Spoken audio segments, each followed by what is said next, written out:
those eyes. And use that brain. And use those thighs.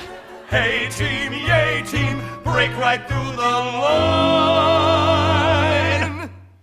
There is no stronger challenge than an independent woman. My guest today is nominated for a Tony Award every year, or at least the last 2 years. This time he's up for playing Christian Chenoweth's strapping boyfriend Bruce Granite in On the 20th Century. Hey, what's up, Andy Karl? Hey, what's happening? Thanks for having me back. Look at that, Tony Award regular. So, it's crazy. Very, very cool. You have a lot to live up to next year. I know. It's a lot of respect, but next year, everybody's going to be sick of me next year. Just be like, who? We're not sick of you. It's so great. But how's it going over on that locomotive of a hit over there on the 20th Century? It's such a huge hit. And we had our day off yesterday, so it was nice. It was a nice sunshiny day. I got sunburn on my shoulders, so step away from it, and then you go back. And now I can't wait to get back in and start to do all my bits. You could actually that works because Bruce is supposed to be like a young up and coming Hollywood star, right? Yeah. So you could have a great tan. I mean, you don't have to worry about tan, which I never do because I'm like I'm Polish and German, and I burn easily. Like when you were playing Rocky Balboa last year in Rocky, in your last Tony nomination, I feel like for that one you probably had to look like a little pasty. Like Rocky does not he's not sunbathing. Yeah, I mean, my hair was dark. I was Italian. He's not sunbathing. He's constantly in the gym. So yeah, it was all the same things with darker hair and less fat. So I've gained a few pounds. Are you saying you have fat now? I was very, very skinny last year. It was down to like 2% fat, which is kind of ridiculous. And then, I stopped doing the show, and then I keep going to the gym, and I put on all the clothes, but the clothes all of a sudden have the extra sauce right here. And I was like, right. Man, that stinks. I'm not I want that body last year. Yeah, you want that one? It's too hard. You have to literally kill yourself for an entire year to have that body. The physical comedy stuff that you're pulling off on the 20th Century is amazing, Thank you. I mean, it's hilarious. You get hit? You get hit a lot. Like you get hit by the door, and there's a lot of it's crazy. I mean, you're like a monkey up there. What are you doing up there? Yeah, I mean, I'm still getting pounded all over the place, by doors and falling on the floor and stuff like that. And I have all these comedy bruises, which do you? I mean, I guess I've had comedy bruises in the past, but that's the term this year. Mark Lynn Baker was like, "Oh, comedy bruise." I was like, "Yeah, I have one here and here and here and here," and actually, it's a very well-known term because Carol Burnett came to see the show I think 2 weeks ago, 3 weeks ago. She came backstage and she was like, do you have the comedy bruises? Oh, wow. Because she would have them all the time from her show. Come on, Carol Burnett.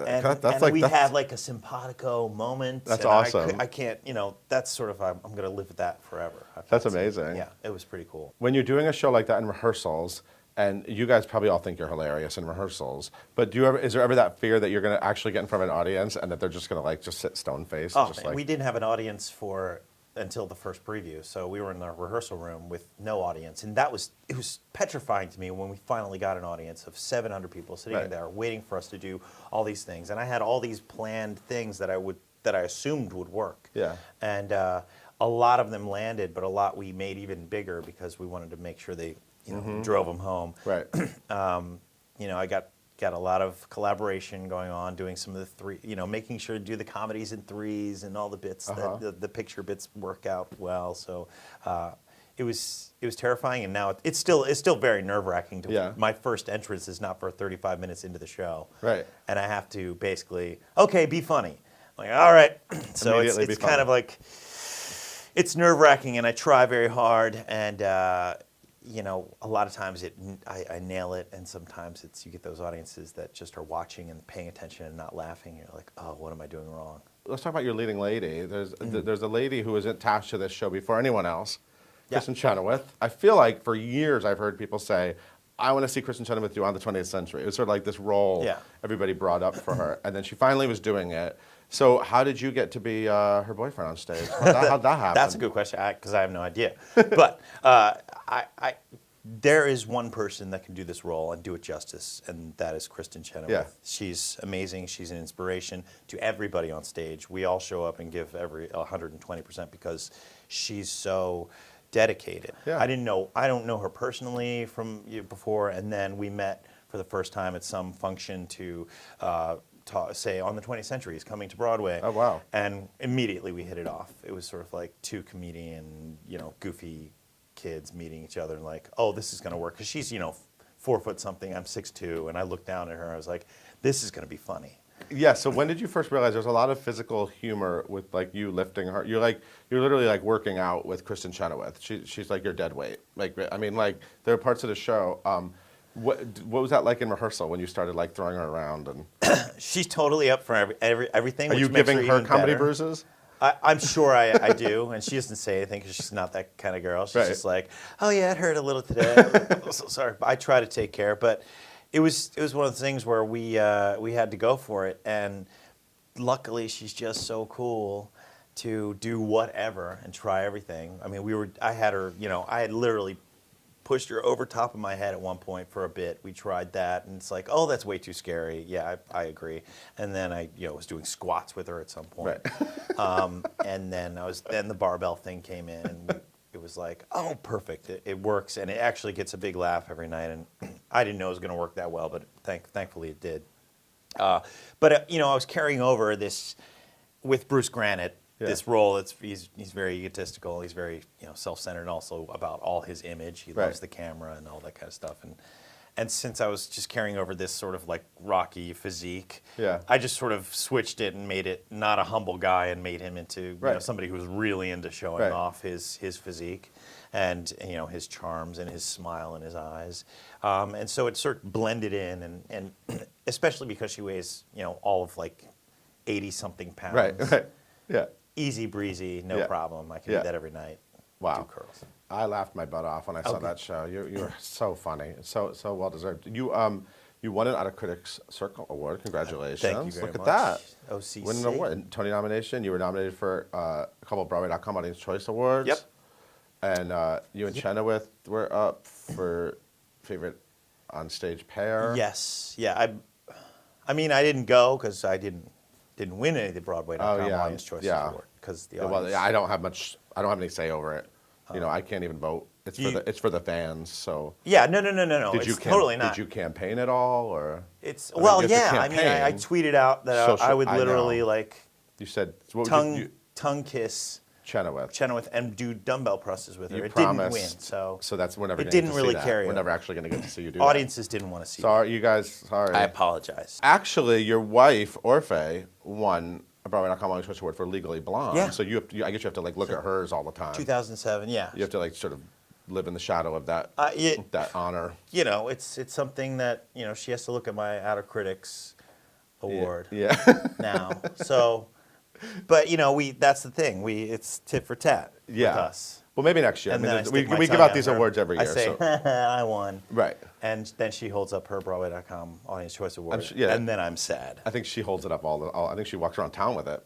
Because, it's all about the audience. It's about the audience. And the audience clearly has no love. You got nominated. I mean, Oh, I thought you handled the nominations. No. The fans nominated you. You just didn't. I'm sorry. Thank you for the nomination. I'm sorry, this is super awkward. And never win. About your wife for a minute. How does she feel about all this, Orfeh, who we love? How does she feel about all this chemistry with you and Chenoweth? Oh, like they're really good friends, by the way. It's not awkward that you like. No. Which is hilarious because in the face of doing things for comedy, it's so silly. I literally have like my face in her crotch at one point during the show. And I think about it, later, like, I hope she's not embarrassed by me having my face in her crotch every night, sniffing. Sniffing Chenoweth. Sniffing Chenoweth. That could be your memoir. The new show. Sniffing Kristen Chenoweth. Yeah, but I guess in the face of it being just so silly and so... I want to say two-dimensional. I try to add as much like complexity behind why I'm sniffing her crotch. What's the subtext of why I'm sniffing her crotch? Of course, I would sniff her crotch because in my brain that would connect us. But when it's that comedy, it's sort of it's so lighthearted. It's kind of like you just have to laugh at it and move on. It's never about like Right. Why are you sniffing her crotch Yeah. at home every night with Orfeh?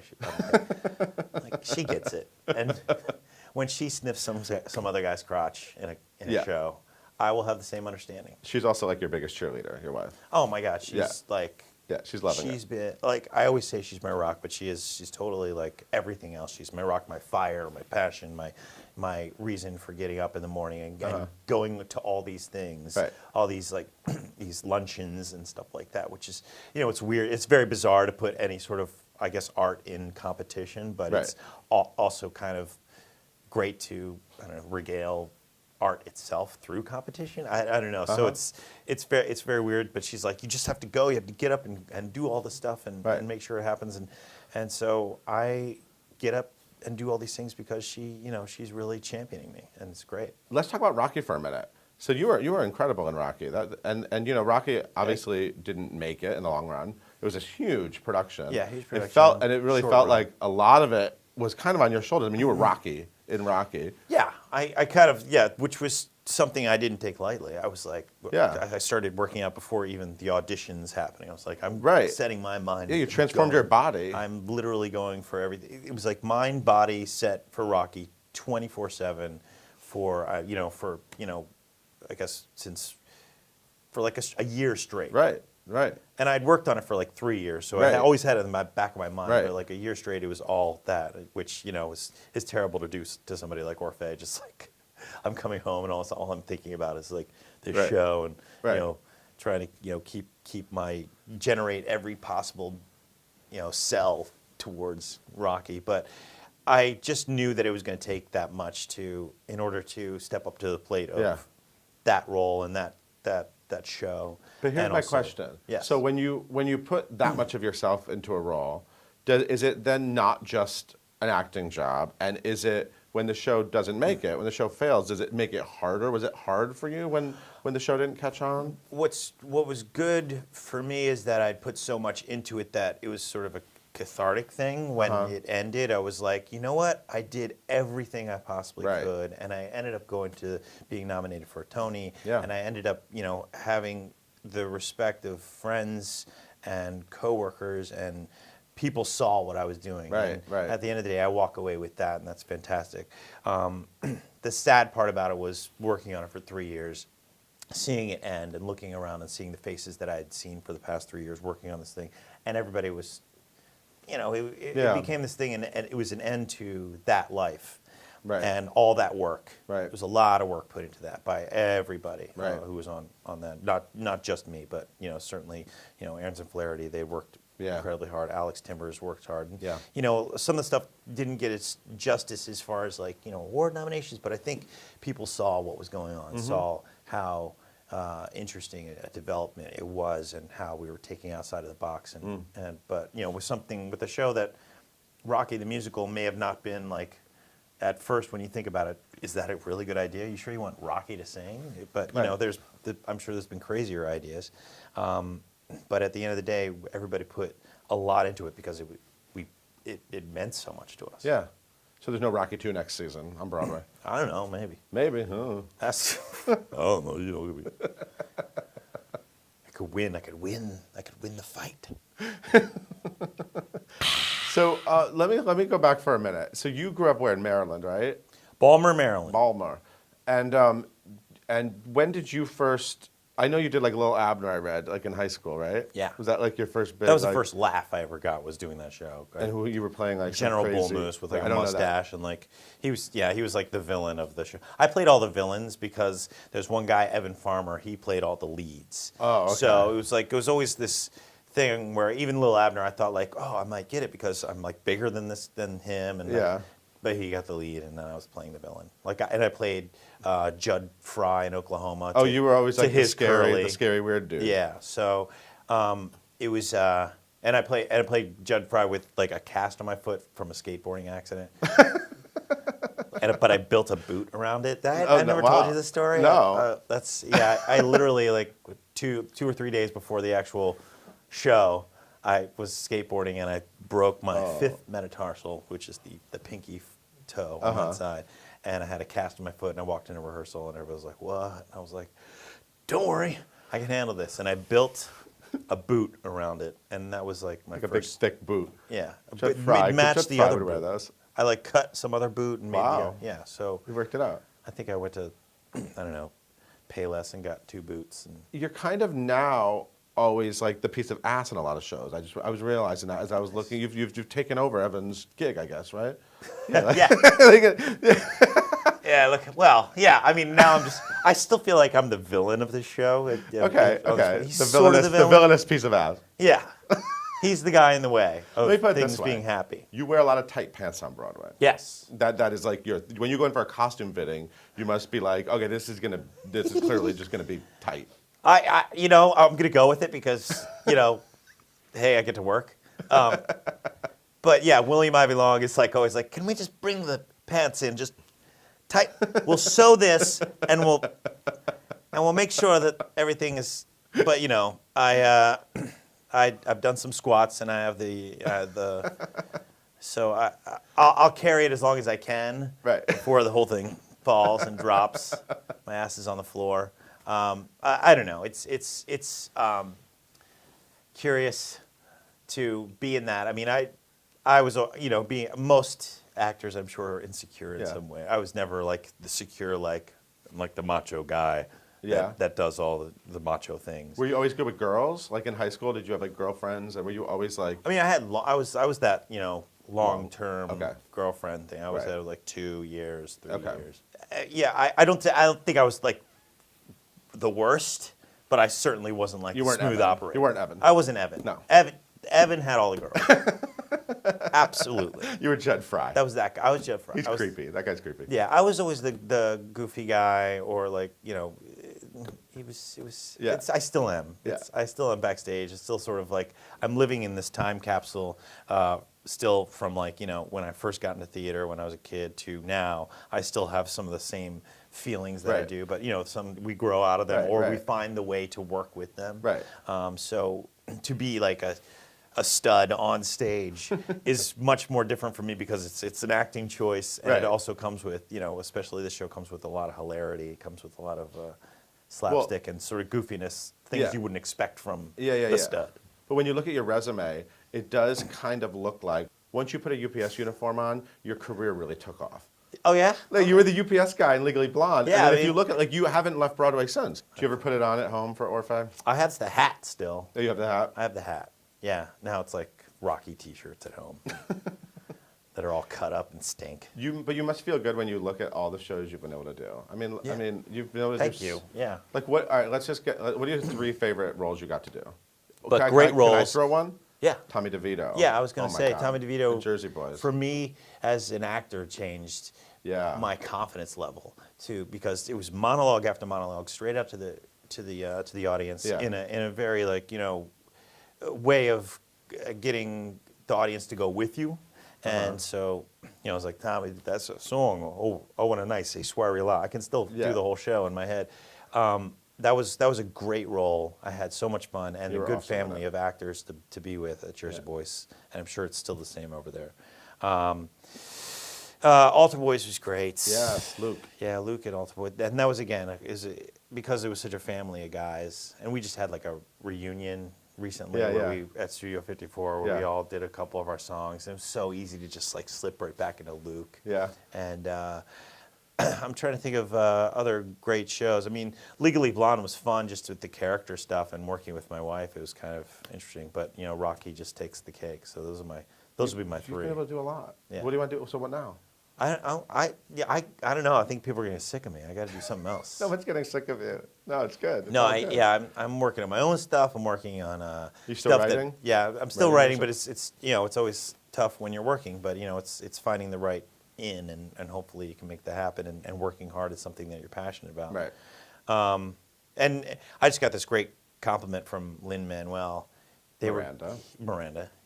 Who is like a genius. He was doing Hamilton, and they were talking about like, oh, we should do a rap about. The girls were like, we should do a rap about our bustles, and he was like, no.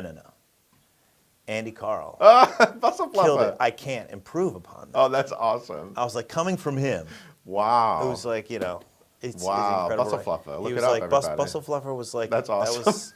that he can't do any better than that. You can't top Andy Karl and the Bustles. Exactly. You can't make a better No, rap you than can't do it. Trademarked. Well, I'm so thrilled. I love everything you've been able to do on Broadway and off. I can't wait to see what you do next. And, you know, someday, I'm sure someday the Broadway.com audience will give you your Audience Choice Award. Yes. I mean, it's obviously going to happen. Yeah, and I'm waiting for that day. Yeah. Trust me. But I know that this season, Yeah. there was a category that was left out. And, and I know it because I found out about it. Oh. What? And I'm surprised that Best tight pants or no, it was favorite tight pants performance. It's best joke for not winning the Broadway.com Audience Choice Awards, and I have the nominees. Oh, well, I have the great, nominees because I don't know them. right here. Again, this is. Oh, it looks very official. It's very official. That's like the diploma paper. It's with the border. And you know, you can all live and learn. So you're gonna read. Yes, and again, this is best joke. And I know this to be a true category. Best joke for not winning a Broadway.com Audience Choice Award. Okay. And the nominees are, number 1, who do I got to sleep with to get a Broadway.com Audience Choice Award?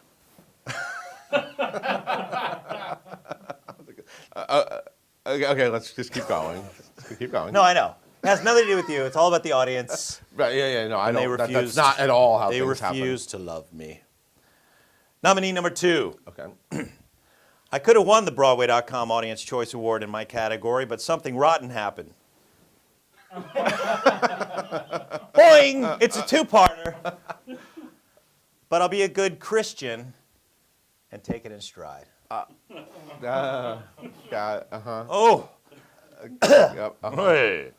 Nominee number 3 for Best Joke for not winning a Broadway.com Audience Choice Award. Kristen Chenoweth and I could have won the Broadway.com Audience Choice Award for Best Onstage Pair, but I suppose our hilarious antics never land.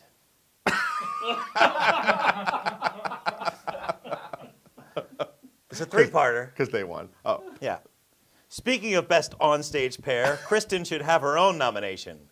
Zoing! That's my best joke so far.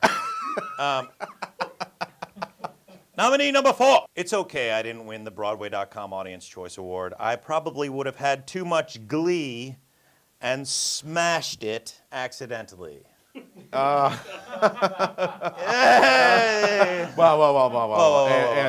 Andy, there's a clear, I will speak for the audience. There's a clear winner in this category, and it is Mr. Andy Karl. Congratulations! Congratulations, Andy Karl! Oh, my Andy God! Karl! The trophy! Thank you!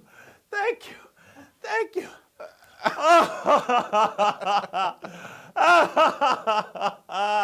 all happened for you, man. It all happened. It's going to be a good year. It's going to be a good year. Well, congratulations. Okay. All right. Enough, Andy. Okay. Yeah. There you go. It's an official trophy. So you enjoy that. Put that right next to Orfeh's. Thank you. And that looks great. The confetti looks awesome. This is so not Annalie Ashford's one that you guys didn't send to her yet.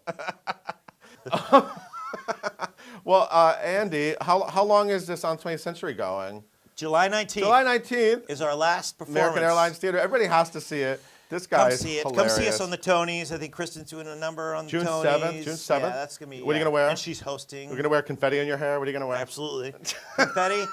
I'll be wearing Kenneth Cole tuxedo. Nice. I'm so thrilled we're able to work this out for you. Tony Schmoni, you got yourself a Broadway.com Audience Choice Award. Yeah. So thank you so much for being here. Thank you for having me. Absolutely. Thank you for watching. We'll see you next time.